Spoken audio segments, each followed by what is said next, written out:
പറയട്ടെ, അല്ലാഹുവിന്റെ റസൂൽ തിങ്കളാഴ്ച ദിവസത്തിന്റെ ഒരു ശ്രേഷ്ഠത പറഞ്ഞു. ആ ഹദീസ് റിപ്പോർട്ട് ചെയ്യുന്നത് ഉമർ ഇബ്നുൽ ഖത്താബ് റളിയല്ലാഹു അൻഹു. ഹദീസ് സ്വഹീഹ് മുസ്ലിമിൽ കാണാം.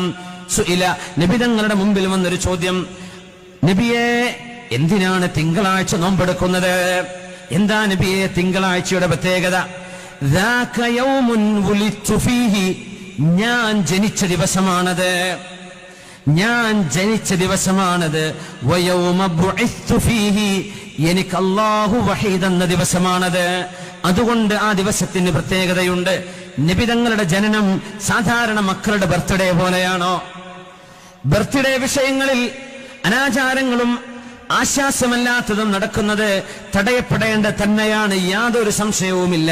പക്ഷേ ഹബീബിന്റെ ജന്മം നമ്മുടെ മക്കളുടെ ജന്മത്തോടാണോ നിങ്ങൾ ഉപമിക്കുന്നത്? നമ്മുടെ മക്കളുടെ ബർത്ത്ഡേ ആണോ ഹബീബിന്റേത്?